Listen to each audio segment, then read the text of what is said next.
Okay, good morning, dear viewers of Gaza Media, and welcome to this weekly update concerning what is happening in the landscape. And will be a host for this morning, Ernest Kumba, and this is the host. We'll be bringing in our guest who will share some more light. But before then, let's look at what has happened throughout the previous couple of weeks, which was the presidential election, that there were a lot of irregularity during the voting process and the proclamation by the Constitutional Council, and what is actually happening now due to in the irregularity, that the population feel that their vote has not been, or has been cheated, or that there was some kind of manipulation, and because of that there's been a constant lockdown, a lot of looting and burning of property in some instances. But let's look at Lebialem division in particular, which we are more concerned right now. The division that has been known to be deserted, where, I mean, with lower population count, with very few people, except during the last holiday season that was in July and August in Minji, Lebialem headquarters, where we saw the Inspire Bright Future football tournament that pulled the crowd to Minji. And then we saw again some little bit of people again gathering during the CPDM campaign in Menji again and in Wabani. But after the voting, the result presented by Elecam saw over 20,000 people that voted for the election, then distributed in the ratio of 7 in Wabani, 7,000 in Alor, and about 6,000 in Fontem South Division. Then the question becomes, where were all these people? Where are all these numbers coming from that we didn't see them during the election? But that will be left for the public to and for the community to judge. But one other thing that also strike, or one other thing that was recorded, was that despite the turnout that Lebialem had, about almost maybe 70 something percent of the total vote, there was still a fraction of about 20 to 30% that went to FNNC of Icha Shoruma, which we did not notice that party campaigning somewhere in the BLM, which therefore means that if that opposition party were to campaign, maybe those numbers would have been different. Now, the parliamentarian election and the municipal election is coming on somewhere early next year, not too far from now. What would the BLM people be thinking? How would they be participating in this election? Because this one is no longer the presidential election, but this is election of the parliamentarian and the mayor or the councillors that will directly impact the kind of development that you want in your own community. So voting in this, or participating and voting for this election, is just as crucial, and as we have been laying emphasis on the importance to vote, irrespective of whichever party you are voting for. And right now, irrespective of whoever is the president, but the parliamentarian is somebody that is directly affects you, his function, and the role that they play directly affects you in terms of development. And by this, we will bring in one of our guests so that we will discuss some of this summary, or some of this presentation that I just did here. Mr. Matthews, who has been a very advocate. He's a writer, he's a kind of activist, but knows so much about project contracting and execution in different municipalities, especially in the Fontaine South Division, who has been very advocate for transparency and accountability. And would like to bring him so that we can dive into some of this conversation and really try to figure out and educate the public what their rights are, what they need to know. So when you are voting, you shouldn't think that you are voting for someone else, or you are voting for yourself. And when you vote, how do you protect your vote so that the irregularity that we saw in the presidential election doesn't happen at the grassroots election? So by this, I want to bring in uh, Matthews so that we'll begin to discuss this thing. Matthews, you are welcome to Gaza Media, and good morning. Good morning, Dr. Ernest. Good morning to our viewers all over the world. It's a great weekend to share again with the population of the bank and Cameroon in general. Yes. Thank Yes, you. Martus, you've seen what transpired throughout the election. You saw the irregularity. Uh, we talk about the population count, the large number that voted from the BLM, of which people are saying, I mean, of which we are seeing report that there have been claimed that there's no population in the BLM. I mean, the same politician has argued that they cannot even file for contract, they cannot even file for project because there's no population. Yes, Dr. Ernest, it's not something new. We know how the system, the regime in place operates and how they manipulate and feed those ballot boxes. But it is very easy to get them and track them to pay for their crimes because if, for example, I want to make it very transparent in Fontem in particular. I just need to do a biometric verification to know who was doing those fingerprinting and everything. So it is very easy to know the method they use to fill those ballot boxes because anybody or any electorate or any voter is supposed to sign with the finger at the end of voting, you know. Mhm. So it becomes very easy to just use some technologies, very easy technology to verify if the fingerprint was the rightful voter or the person who was supposed to vote actually voted. Yes, But because the fingerprint, because if one person just do fingerprint, therefore every fingerprint is unique to every person.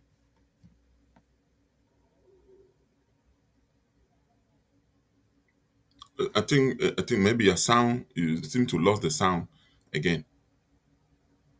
Okay, I think, dear viewer, I think what Matthew was explaining is that even though maybe a technology that may be difficult to assess or to do, but fingerprint are unique to every person is like kind of similar to DNA, but maybe not at the level of DNA. yes, But if one person fingerprint for so many people, you see the same fingerprint all across. that is why I'm saying that it is very easy. It's just that the system knows how to manipulate. But if I am to work out a strategy, it is very easy for me to dictate who was doing all that mathematics and doing all the fingerprinting.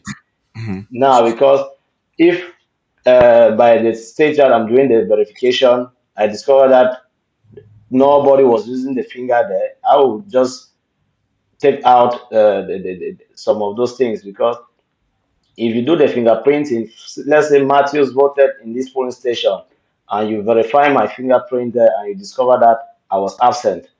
It is very easy, you know. Mhm. So that is just a method. But we already know that Lebialem was declared a red zone by the ruling party there. Mhm. We are now asking them how now did the people came out from the bushes because Mr. Potterson said the people live in the bushes. So how now do they come out from their hiding, their hideout to participate in the election? So we know it took a very a long while for them to count the votes from the BLM. It was alleged that they did the counting in Chang. How can you carry out election in a community and you carry the ballot boxes and everything to another division to go and count?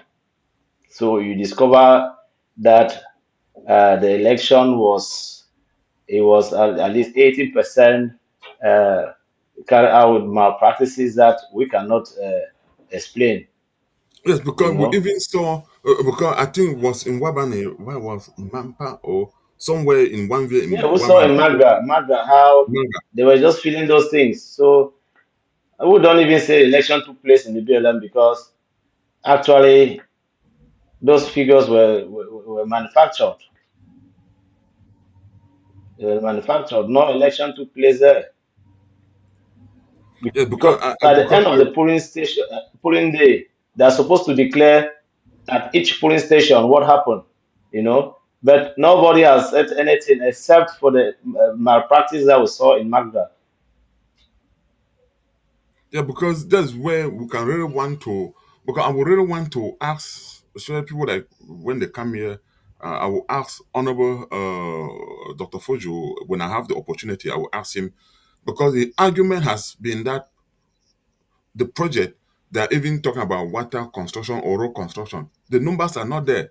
There are no people there, so you cannot advocate that they should give project because the population is not.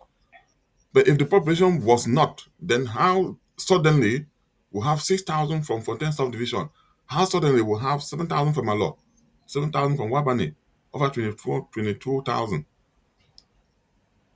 Yeah, they just pick the old list that has been established by Elecam, and then they fill in the ballot boxes based on the number of people who registered to vote, who did not actually vote.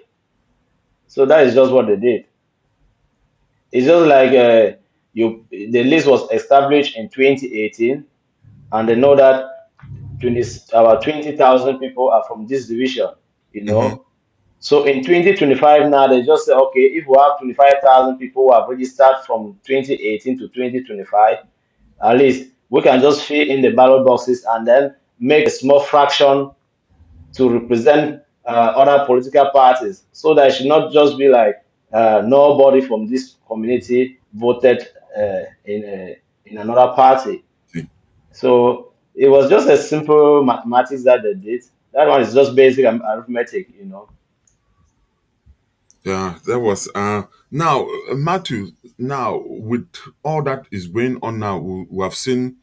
I mean, we'll not even. I don't even want us to talk about the ghost town, the strike, the demonstration, the shooting that has been going on. But I really wanted us to really look at what is going to happen now moving forward as people begin to accept the reality. Okay, that is what has happened. Sometimes you may not even be able to change it. But how do you fix the problem going forward, moving on to the local elections? Yeah, my concern is not even the presidential election because if you look at it, the irregularities and everything, what is of importance to me, what concerns me more is the municipal election, not even the parliamentary election, because we don't even know if we have a parliamentarian or not.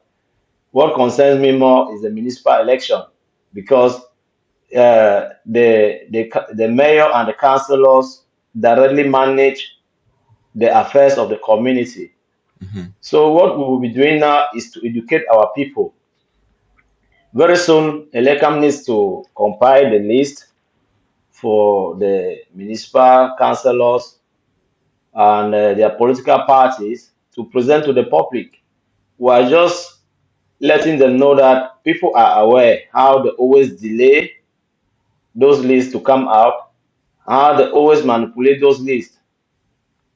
So we are calling on any interested party in Fontem subdivision or in Wabane or Alo to be getting their stuff ready so that nobody is So you are saying that if there is any other political party, say SDF or FNNC, Richard Choruma, they should begin to prepare their list for the councillor and present them when ELECAM launches an election or when election is announced and present them that this is the list of our councillor. No, I think your sound is lost.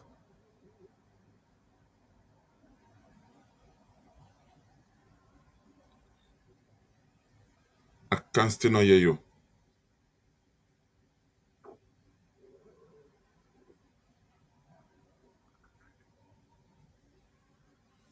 No, we can still not hear you. Matthew. Your sound.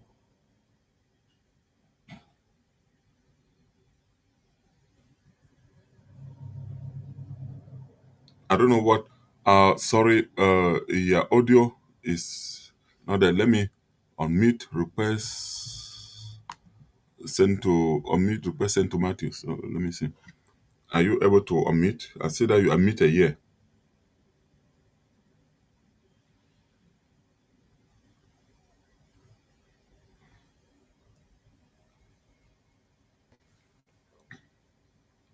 No, maybe you want to, maybe just log off and sign in again, so that it might be better that way.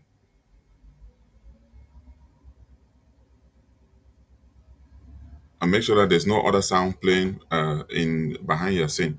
So, Davia, we are sorry for that technical stuff. So,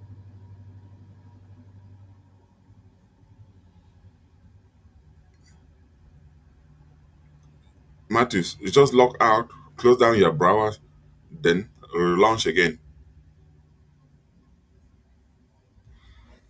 Yes, Davia was while he's trying to set up his device. Yeah, your sound is still not yet coming. So we've been discussing the BLM or politics, or because politics is directly tied to the development of the community, especially at the municipal election that will be coming on sometime, maybe January or February of 2026. So it's something that the community need to be aware, need to begin to prepare themselves so that they should not be taken off guard. When will the list come out? When are you ready? When are you going to go out and mobilize and do campaign and for who to vote on? But one of the most important thing from what Matthew is explaining is that the list system that is used in the municipal election is very important so that the community need to see that list and know who will be their representative or in their constituency because that list is selected by the party in different constituency. Say, for example, in Fontaine South Division, where they have 31 councillors, so there will be 31 councillors. But people need to know, see that list, and know who are the who are those that are going to represent them before they can even begin to say, "Oh, we think that we can vote for this party." So at that time, you are not typically voting for CPDM, for Paul Biya or Richard Soroma or SDF or whatever. But if you see that the list for SDF is the best list, or you see people in the list of CPDM, you think that these are credible people, these are genuine people, these are people that have some credibility, these are people that have people at heart that they can bring development, that they will fight for the community, that they will make sure that they write good contracts, they write good project, they make sure that contractor execute project. Then at that time you can make an informed consent. But without that list, you wouldn't be able to know. And from what Matthew has been explaining to me is that sometimes those lists are published late. So people need to be on alert and be very vigilant. So as election continues to go on and people begin to master what they have to do, move around with campaign. For the parliamentary election is a little bit different. It's a little bit different in the sense that the BLM as of now has only one parliamentarian seat where the candidate or is a CPDM. So if there is any other party that is going to come in, there will be a contestant between those two candidates. So it means that at that time it will no longer be like so many ballot box, so many ballot paper to do. Will only be the two candidates, if at all, or three candidates, and we will know those that are running. So it's not like you are voting Icha Suruma or Paul Bia, but you will be voting for that same person. For example, like Honorable Dr. Bernard Foju, who is now the parliamentarian, if he has to run again, then you know that you are voting for him. This is somebody I'm voting to represent me or to represent our community. If another party come in and they have another candidate, you will know that person that this is somebody I'm voting to represent us. Then at that time, they will be presenting their manifesto to us so that we can screen them and check them and see if maybe going through their record to see how where they are able to represent the community or what they have done in the past. So during that time, people should be prepared to know exactly what is going on. But the other thing I can really assure is that probably there will no longer be any restriction again for those elections. Maybe they will just use the people that voted or those registered and voted for the for the presidential election to be used for the parliamentary and the municipal election. But the important thing is people also need to vote. While we're waiting for Matthews to come out, there's some announcement that is going on. I think the censor list. I think the censor people that were supposed to be recruited for a census, I think that day has expired. I think the President General of the Kudu was communicating that people should contact the development officer, especially the youth, so that census for do the counting. Those that have a little bit of literacy, that they can write somebody's name wherever quarter they come from, with good handwriting that is eligible to read, should apply for those positions. I think they will be paid or they'll be compensated. And also, uh, the CEO of the Kudu USA is announcing that there will be a conference Zoom meeting on the 16th of this month. So in about 2 weeks from now, there will be a meeting that will be Sunday the 16th of this month. That means 2 weeks from now, uh, he will be presenting probably the post convention that took place in Maryland. Dear viewer, as you know, these are organizations that has been fostering development and in Lebialem in the bank for the Kudu that has been fostering in the bank, and also the fundraising for the reconstruction of GBHS Fontaine uh, is still going on. I think Dr. Bebo Bena has been sending out a lot of circular, has been working so hard on this project for students to for that institution to rehabilitate so that students can study in a more conducive and kind of where uh, a good environment, which I think they have already started doing some of the renovation work, like painting of the blackboard, darkening of the blackboard, where students can sit and other things that we are doing. So people, the committee is calling for people to continue to send in their support and to continue to share information as the work is progressively as students are going back to school. Students are already in school, and what is going on now? I think Matthew is still struggling to sign in here. We really, really apologize for the inconvenience that he has not been able to sign in. Matthews, are you able to hear me?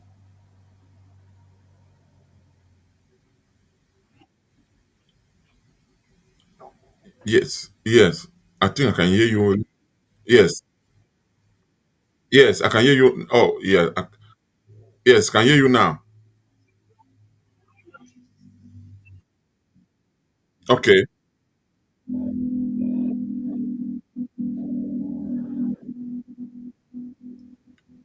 Oh, okay, okay, okay. So is there any way where you can stand steadily that I can bring you in?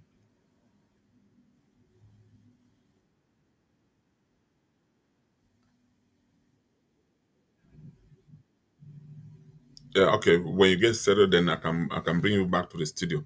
So, dear viewers, why Matthew is trying to get the place that he say he travel out of town. So that is what has been happening now in the BLM. So one of the thing is that you're saying is to try to avoid the irregularities. I think local election in local community should be very straightforward. People know who is who. You know who you are voting for. So there's no need for us cheating, or there's no need voting for somebody that you think that this person is not capable of doing the job. Even if it is your relative, you know that if this my relative is not able to do the work, then no need voting that person. Vote for somebody who you know that is transparent, is accountable, somebody who think that he knows the know-how, he has the knowledge, he has the skill to even write, say, a project. Say if a community lack maybe some COVID that could cost just about maybe 200,000 or 500,000, that person is able to write that project, is able to sit down, get a pen, and write it in the format that can be presented to the council so that someone can be awarded to carry on that project. These are the kind of people that need to sit in the council, not because I know X, Y, Z, or because this person is my uncle, let me vote for him, let me push him up, let me support him. Support somebody that you know that will bring development to your community. Because this is no longer about presidential election. This is about the development of your own community. And we cannot stress this more than enough because most of what we have witnessed in our division or abandonment of contract, abandonment of project, things are not going well is because people that do not have the know-how have been voted into those positions, or people that maybe they didn't even know what their role were. Sometimes you cannot blame them. But now the community have the opportunity to get information and be informed so that if you see somebody's name on the list, even though it is the party that always select their list, those that are influential, those that can mobilize people to vote. But the idea is when you are voting, where if you see somebody list, if that person is somebody that doesn't care about the community, do not vote. If you see somebody think that this person have the knowledge, have the know-how, have the skill, have the means to travel to attend meeting, vote for that person. We have seen cases where the council is having meetings, some of the councillors are not even able to attend. If you are not even able to attend, how can you even lay the problem from your own constituency? How can you even complain or air the problem that people in your own quarter or in your own village are facing? Say, if there's some bridge that's supposed to be constructed, especially our area that has so many streams passing by where a vehicle cannot cross, and some of maintenance of this bridge does not even cost a lot of money. But we need somebody who will be able to write a project and explain to the mayor or to the council that will know the calendar where projects are supposed to be submitted. Somebody who is versed with this in this area. So those are the kind of people that we need in our community. It's not about it's Ernest's uncle or that is my family person or that was my uncle or because he helped me when I was in school and stuff like that. It doesn't help the community in general.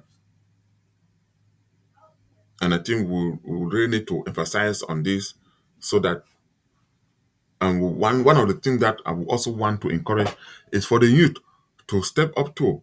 The youth has been so lacking. They just leave the older generation to stay in power and they always sit back and criticize. Come on with something. Come on and advocate. Show them, tell us an alternative method of doing something. Then I believe the people will mobilize behind you.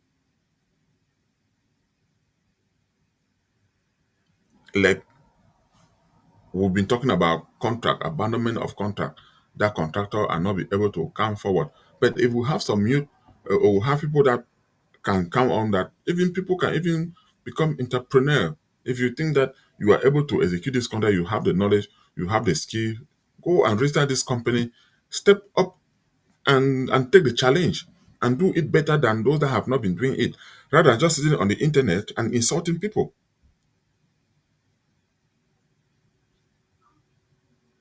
So I'm just putting this out there that our viewers, people need to really take some responsibility collectively. There have been a lot of time where people sit and on the internet or on WhatsApp and send horrible messages to other. I'm not saying that you cannot criticize, you shouldn't criticize a politician or any elite that seem not to be doing the right thing or that you cannot express your opinion. But when you express your opinion, when time comes, step up, do it. Yeah, it's easy to just sit, time, pick a cell phone, and type and send. But it will also be important for you to participate in whatever is going on. So that is that for that call for the youth to step up. I've received some calls that they want to participate in show like this, come and explain, advocate for it for other youth, call other youth to step up and see how they can participate in the development, how they can educate finance. If you have to give money for somebody to run around and do activities, step in and do it. Yeah. Otherwise, we'll just be talking and dancing on the same spot.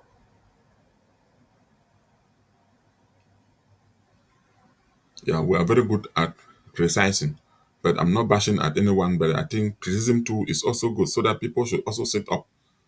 But at the same time, dear viewers, as the campaign is coming, if you think that you are not able, don't even take the position. Don't even take it. Yeah, politics is not a means of survival. You join politics because you think that you can shape the future of your community. Go there and make some positive impact. Let me see if Matthew is ready to come online now. Matthew, are you there? Are you find a spot? You are muted.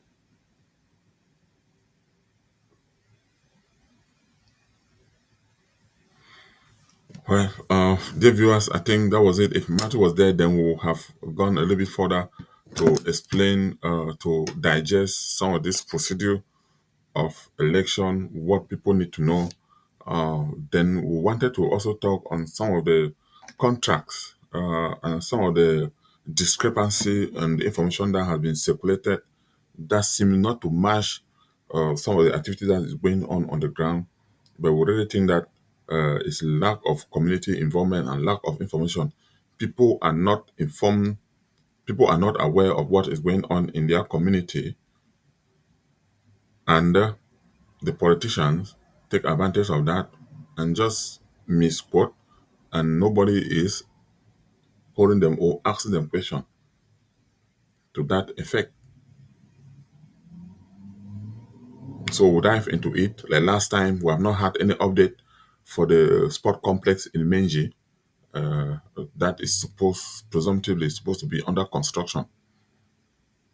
But from our understanding, we can only verify if the project was ever completed or not through the statement of account when the council will submit that to CONAC office in Boya.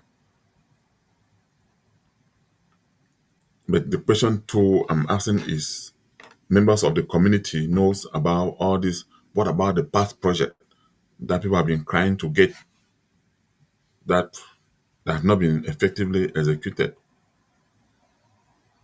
And they know which office they can go in and get this information and call these people to order. But our hope is that things will change. So, dear viewer, again, we apologize for today's show that Matthew was not able to be, that we're not able to have this conversation. But next time, we'll continue to bring you update on the political of what is happening. So, we urge people, especially families, uh, relatives that are especially in those hot zone like Chang Bafusam, Douala, to stay indoor. I think the communique was given out by the opposition leader, Isha Suruma, that there will be ghost town. So you don't know what will happen. I'm not advocating for any political party or for any person, but when this kind of information come out, when there's threat, and we have this kind of information, we can equally inform you to be watchful. If this is weekend where you have to buy your food stuff or whatever and stock at home, do it. On that day, don't go out because you can be caught into in the cross bullet. People have been killed, not because they targeted them, but maybe they were in the scene. So we don't know exactly what happened. No matter if whenever whether investigation will be done or not, someone has lost their life. Some family have lost their child and stuff like that. And that one can never be regained. You can never get that person back, even if they were to be compensated monetarily or whatever. But that person is gone. You saw so many shops being burned down and stuff like that. So just try to be on the safe side. It's better for the for shop to be burned down than somebody's life taken away. Again, I want to thank you so much for staying tuned to Gaza Media as we have always been there for you to continue to bring you update. And as again, we'll stay tuned. We'll continue to bring you update on what is happening, especially in community development. But we might also have to focus on the politics because the politics and the policy shape the development of the community. I think I was about leaving. Then Matthew is here. Matthews, are you able to come online now?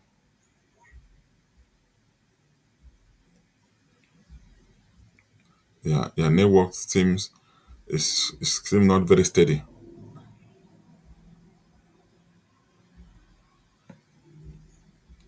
All right. Um, Actually, are you able to come on now so that we can discuss or not? If you are not able, I think let's call it for there. Let's plan another segment. Maybe another time we'll be able. Maybe if you are home, we'll be able to talk more. Again, you have a wonderful Saturday. Until then, we'll see you next time. Bye bye for now.